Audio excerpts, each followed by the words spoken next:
నమస్కారం. టీజీఎన్ న్యూస్కి స్వాగతం. హెడ్లైన్స్ చూద్దాం.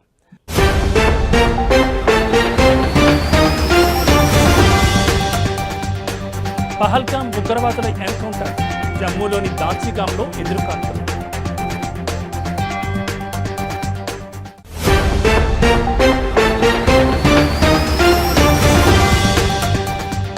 మ్యూజిక్ మాస్టర్ ఇళయరాజాకు షాక్, ఐఎంఎంఏ బదిలీ పిటిషన్ను తిరస్కరించిన సుప్రీంకోర్టు.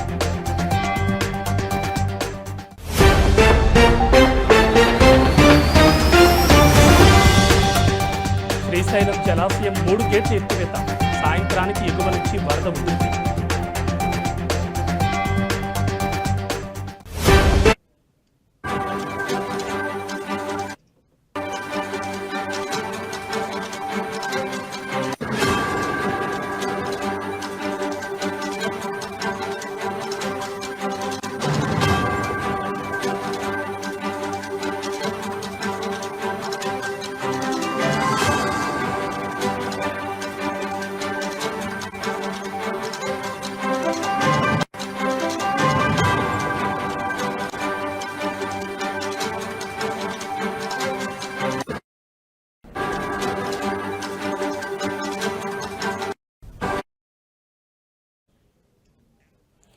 బులెటిన్లో బ్రేకింగ్ న్యూస్ చూస్తున్నాం. జమ్మూ కాశ్మీర్లోని దాచిగాంలో ఎన్కౌంటర్ కొనసాగుతోంది. పహల్గాంలో దాడికి పాల్పడిన ఉగ్రవాదుల కదలికలకు సంబంధించిన సమాచారంతో దాచిగాంలో భద్రతా బలగాలు సోదాలు చేపట్టగా ఉగ్రవాదులు కాల్పులు జరిపినట్లు సమాచారం. దీంతో భద్రతా బలగాలు ఎదురుకాల్పులు జరుపుతున్నాయి. పహల్గాం ఉగ్రవాదులను తుదముట్టించే లక్ష్యంతో ఆపరేషన్ మహాదేవ్ చేపట్టినట్లు ఉన్నతాధికారులు తెలిపారు. ఈ ఆపరేషన్లో భద్రతా బలగాలతో పాటు జమ్మూ కాశ్మీర్ పోలీసులు పాల్గొన్నారు.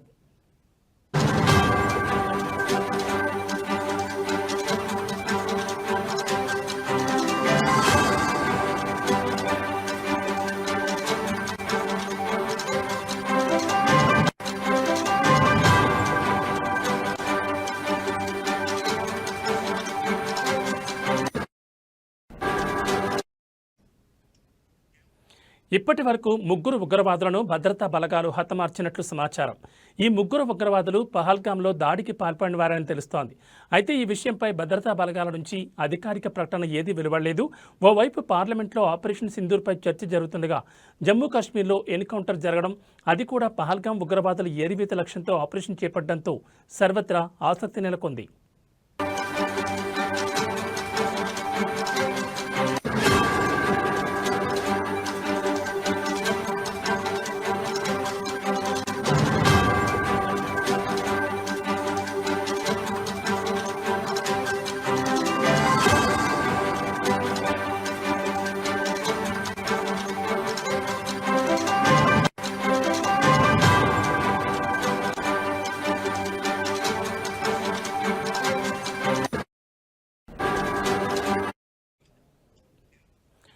జమ్మూ కాశ్మీర్లోని దాచిగాంలో ఎన్కౌంటర్ కొనసాగుతోంది. పహల్గాంలో దాడికి పాల్పడిన ఉగ్రవాదుల కదలికలకు సంబంధించిన సమాచారంతో దాచిగాంలో భద్రతా బలగాలు సోదాలు చేపట్టగా ఉగ్రవాదులు కాల్పులు జరిపినట్లు సమాచారం. దీంతో భద్రతా బలగాలు ఎదురుకాల్పులు జరుపుతున్నాయి. పహల్గాం ఉగ్రవాదులను తుదముట్టించే లక్ష్యంతో ఆపరేషన్ మహాదేవ్ చేపట్టినట్లు ఉన్నతాధికారులు తెలిపారు. ఈ ఆపరేషన్లో భద్రతా బలగాలతో పాటు జమ్మూ కాశ్మీర్ పోలీసులు పాల్గొన్నారు. ఇప్పటి వరకు 3 ఉగ్రవాదులను భద్రతా బలగాలు హతమార్చినట్లు సమాచారం. ఈ 3 ఉగ్రవాదులు పహల్గాంలో దాడికి పాల్పడిన వారే అని తెలుస్తోంది. అయితే ఈ విషయంపై భద్రతా బలగాల నుంచి అధికారిక ప్రకటన ఏదీ వెలువడలేదు. ఓవైపు పార్లమెంట్లో ఆపరేషన్ సింధూర్పై చర్చ జరుగుతుండగా జమ్మూ కాశ్మీర్లో ఎన్కౌంటర్ జరగడం, అది కూడా పహల్గాం ఉగ్రవాదుల ఏరివేత లక్ష్యంతో ఆపరేషన్ చేపట్టడంతో సర్వత్రా ఆసక్తి నెలకొంది.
బులెటిన్లో మరో బ్రేకింగ్ న్యూస్ చూస్తున్నాం. ప్రఖ్యాత సంగీత దర్శకుడు మ్యూజిక్ మాస్ట్రో ఇళయరాజాకు దేశ అత్యున్నత న్యాయస్థానం సుప్రీంకోర్టులో షాక్ తగిలింది. ఈ మేరకు 536 సంగీత రచనలకు సంబంధించి కాపీరైట్ వివాదం కేసును బాంబే హైకోర్టు నుంచి మద్రాస్ హైకోర్టుకు బదిలీ చేయాలని ఆయన ఇటీవలే సుప్రీంకోర్టులో పిటిషన్ దాఖలు చేశారు. అయితే ఇవాళ మరోసారి ఆయన పిటిషన్పై విచారణ చేపట్టిన justice K Vinod Chandran, justice NV Anjaria ధర్మాసనం ఇళయరాజా పిటిషన్ను డిస్మిస్ చేస్తూ తీర్పును వెలువరించింది.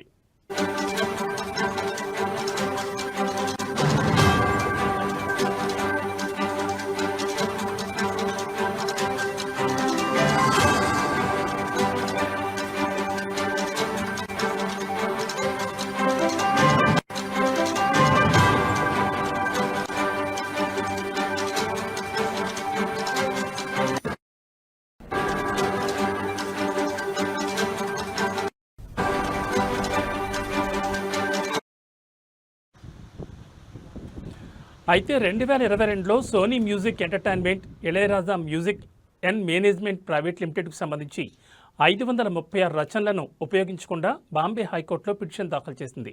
అదేవిధంగా ఆ రచనలపై హక్కులతో పాటు ఓరియంటల్ రికార్డ్స్, ఎకో రికార్డింగ్ తమ పరిధిలో ఉన్నాయని సోనీ పేర్కొంది. అయితే Ilaiyaraaja music and management private limited compose చేసిన 536 రచనల్లో 310 రచనలకు సంబంధించి మద్రాస్ హైకోర్టులో కేసు సమాంతరంగా నడుస్తోంది. దీంతో ఇళయరాజా కేసును బాంబే హైకోర్టు నుంచి మద్రాస్ హైకోర్టుకు బదిలీ చేయాలని ఇళయరాజా సుప్రీంకోర్టులో పిటిషన్ దాఖలు చేయగా ఆ పిటిషన్ను తాజాగా ధర్మాసనం డిస్మిస్ చేసింది.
బులెటిన్లో మరో బ్రేకింగ్ న్యూస్ చూస్తున్నాం. కర్ణాటకలో కురుస్తున్న భారీ వర్షాల కారణంగా కృష్ణా నదికి మరోసారి వరద పోటెత్తింది.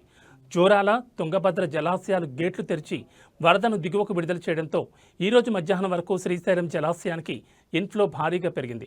దీంతో ఉదయం 2 గేట్ల ద్వారా నీటిని వదిలిన అధికారులు ఎగువ నుంచి పెరిగిన వరదను దృష్టిలో పెట్టుకుని మరో గేటును 10 అడుగుల మేర ఎత్తారు. దీంతో ఎగువ నుంచి మొత్తం 2,22,565 క్యూసెక్లు ఇన్ఫ్లో వస్తుండగా 3 గేట్ల కుడి, ఎడమ విద్యుత్ కేంద్రాల ద్వారా దిగువకు 1,47,195 క్యూసెక్ల నీటిని విడుదల చేస్తున్నారు. దీంతో సాగర్ జలాశయం నిండుకొండలా మారుతోంది. ఇదిలా ఉంటే శ్రీశైలం పూర్తిస్థాయి నీటి మట్టం 885 అడుగులు కాగా ప్రస్తుతం నీటి మట్టం 882.50 అడుగుల వద్ద కొనసాగుతోంది. సాయంత్రానికి ఎగువ నుంచి వరద ఉధృతి మరింత పెరిగితే సాయంత్రానికి మరో గేట్ తెరిచే అవకాశం ఉంది. ఈ మేరకు దిగువన ఉన్న మత్స్యకారులకు అధికారులు అలర్ట్ జారీ చేసినట్లు తెలుస్తోంది.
ప్రభుత్వ పాఠశాలలో విద్యాబోధన పెంపొందించే దిశగా ప్రభుత్వం చర్యలు తీసుకుంటున్నప్పటికీ నియోజకవర్గంలోని అక్కడక్కడ ప్రభుత్వ పాఠశాలలు శిథిలావస్థకు చేరుకుంటున్నాయి. అచ్చంపేట నియోజకవర్గంలోని పదర, అమరాబాద్, బల్మూర్, అచ్చంపేట మండలాలతో పాటు మరికొన్ని మండలాల్లో కూడా ప్రభుత్వ పాఠశాలలు శిథిలావస్థకు చేరుకున్నప్పటికీ వేరే మార్గం లేకపోవడంతో ఉపాధ్యాయులు ఒకే చోట కూర్చోబెట్టి ఇరుకు గదుల్లో విద్యాబోధన చేస్తున్నారు.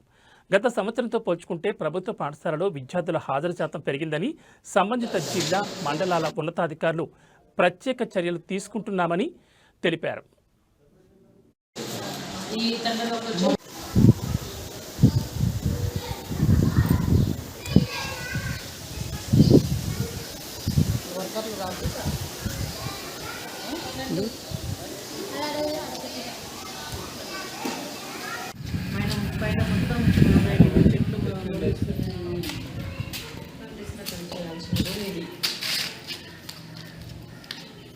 చెట్లు మొలిచినాయి సార్ అక్కడ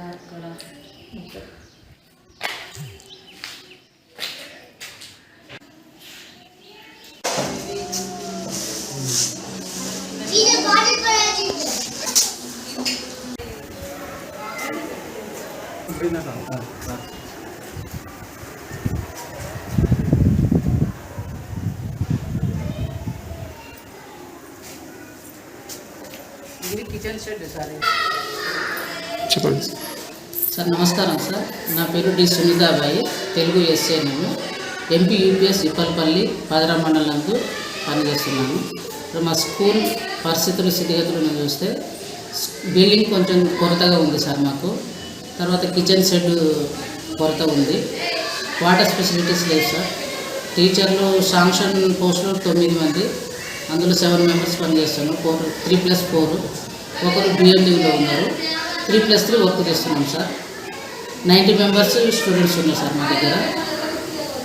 పిఎస్ యూపీఎస్ కలిపి 9 మంది పిల్లలు గాడి చదువుతున్నారు. కొంచెం గ్రౌండ్ కూడా ఇక్కడ ఒక బిల్డింగ్ ఉంది సార్, పాత బిల్డింగ్ ఉంది. ఆ బిల్డింగ్ని కొంచెం డిస్మెంటల్ చేసి కిచెన్ షెడ్ తయారు చేస్తే మాకు బాగా హెల్ప్ఫుల్గా ఉంటుంది. ఒకటి వాటర్ ఫెసిలిటీస్ ఒకసారి ఇక్కడ ఇప్పలపల్లిలో ఏంటంటే సింగిల్ ఫేస్ మోటార్ పనిచేస్తుంది. ఒక సింగిల్ మోటార్ ఫేస్ ఇచ్చి వాటర్ ఫెసిలిటీస్ కల్పిస్తే విద్యార్థులకు చాలా హెల్ప్ చేసిన వాళ్ళు అవుతారు. ఈరోజు ఊళ్ళో ఇద్దరు చనిపోయారు సార్. ఈ తండలో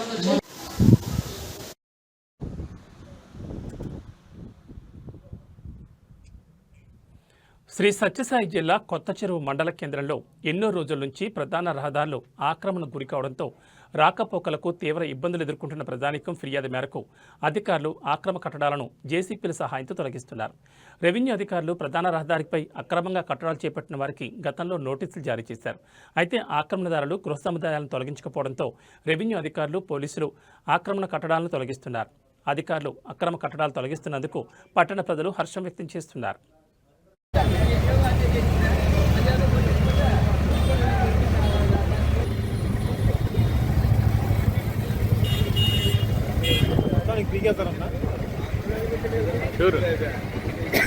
అది చూడాలి.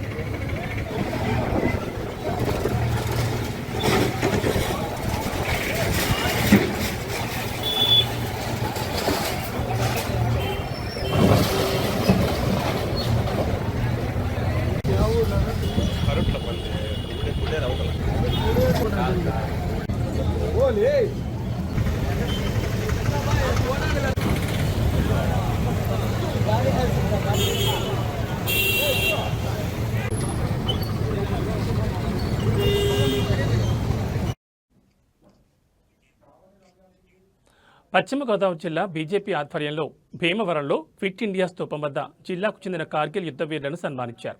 అనంతరం బీజేపీ కార్యకర్తలు భీమవరం పట్టణ పురవీధుల గుండా కాగడాలతో నినాదాలిస్తూ కార్గిల్ అమరవీరులకు జోహార్ అంటూ పెద్ద ఎత్తున ప్రదర్శన నిర్వహించి దేశభక్తిని చాటుకున్నారు.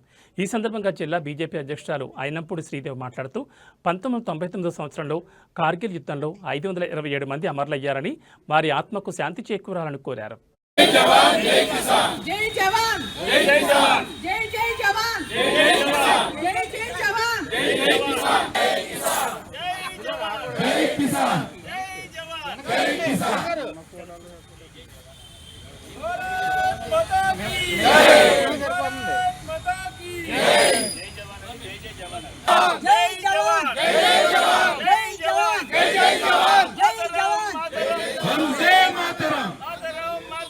भारत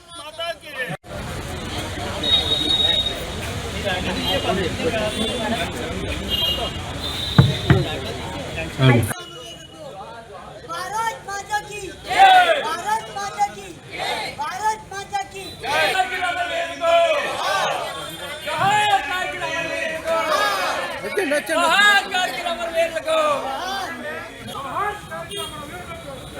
ఈ కార్గిల్ యుద్ధంలో వీర మరణం పొందిన విషయం అందరికీ తెలుసు. వారందరికీ కూడా ఈరోజు భారతీయ జనతా పార్టీ తరఫున ఘనమైన నివాళులు అర్పించడం జరుగుతుంది. అలాగే ఈరోజు కార్గిల్ యుద్ధం ఆ రోజు ఉన్న ప్రధానమంత్రి వాజ్పేయి గారు ఆయన సహాయ సహకారాలు సైనికులకి ఇవ్వటమే కాకుండా ఈ యుద్ధంలో ఘనమైన విజయాన్ని కలగడానికి ముఖ్య పాత్రధారి వాజ్పేయి గారు. ఈవేళ ఒకటి మనందరికీ తెలుసు, ఏదైతే దేశం ఒకటిగా ఉండాలి, దేశం అంతా కలిసి ఉండాలి అని అనుకునే వాజ్పేయి గారి నినాదంలో విభజన ఏర్పడటం, ఆ విభజనలో భాగంగా పాకిస్తాన్ జమ్మూ కాశ్మీర్ సరిహద్దుల్లో ఎప్పటికప్పుడే విశ్వందకాండ చేయటమే కాకుండా వారు మూకలు ఏదైతే ఉన్నారో వారందరినీ కూడా సరిహద్దుల్లో వారు ఎప్పటికప్పుడే మన దేశం మీద జమ్మూ కాశ్మీర్ సరిహద్దుల్లో విజృంభించేలా వారు ప్రయత్నం చేస్తూనే ఉన్నారు. దానిలో భాగంగా ఈ కార్గిల్ యుద్ధం ఈరోజు అనేక మంది సైనికులు ప్రాణాలు కోల్పోయి ఈవేళ అసురుబారిన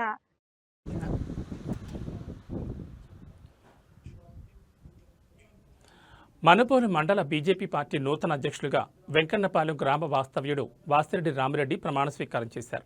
ఈ కార్యక్రమంలో రాష్ట్ర బీజేపీ నేత కర్నాటి ఆంజనేయరెడ్డి, సర్వేపల్లి నియోజకవర్గ నాయకులు రవీందర్ రెడ్డి, బీజేపీ నాయకులు మోహన్ బాబు, సంపత్, బోలా శ్రీనివాసులు, మాజీ పార్టీ అధ్యక్షులు పెనమలి వెంకటకృష్ణారెడ్డి, గాడిమేని సోలమయ్య తదితరులు పాల్గొన్నారు.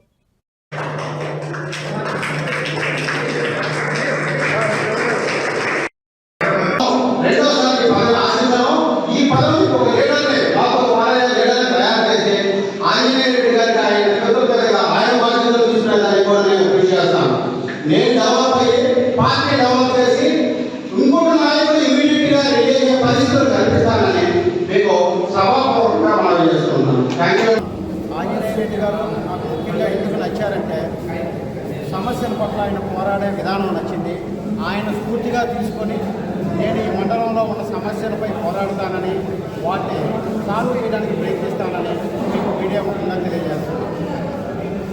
చెప్పదలుచుకున్నాను, మన ఆంజనేయ రెడ్డి గారు పోరాడే తత్వం ఇట్లాంటి వ్యక్తి అసెంబ్లీలో ఉంటే చాలా బాగుందని నా మనసుకు అనిపిస్తుంది. నేను ప్రొడక్షన్ చెప్పలేను, కానీ రాబోయే 2029 ఎలక్షన్లో ఆంజనేయ రెడ్డి గారు నెల్లూరు జిల్లా నుంచి ఎమ్మెల్యేగా అవుతారని నా మనస్సాక్షి చెబుతుంది. నేను కారణం చెప్పలేను, ఖచ్చితంగా ఆయన అవ్వాలి. కరీంనగర్ జిల్లా హుజూరాబాద్ పట్టణం నడిబొడ్డున భారీ కొండచిలువ స్థానికుల కంటపడింది. స్థానిక ప్రభుత్వ కళాశాల సమీపంలో భారీ కొండచిలువ ఉన్న విషయం గమనించిన స్థానికులు పాములు పట్టే వ్యక్తి అఫ్జల్కు సమాచారం అందించారు. అక్కడికి చేరుకున్న అఫ్జల్ కొండచిలువను స్థానికుల సహాయంతో పట్టుకుని అటవీ శాఖ అధికారులకు సమాచారం అందించాడు. దీంతో సంఘటనా స్థలానికి చేరుకున్న అధికారులు అఫ్జల్ సహాయంతో కొండచిలువను తీసుకెళ్లి దూర ప్రాంత గుట్టల్లో వదిలిపెట్టారు.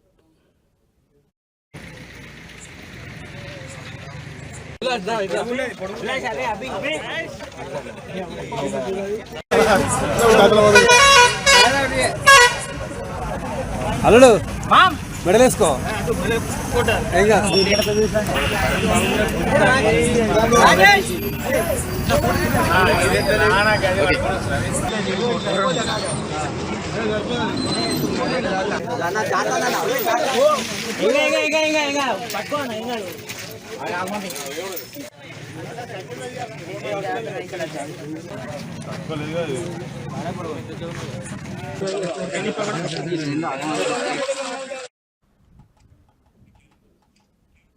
ఇవి బులెటిన్ విశేషాలు. నమస్కారం.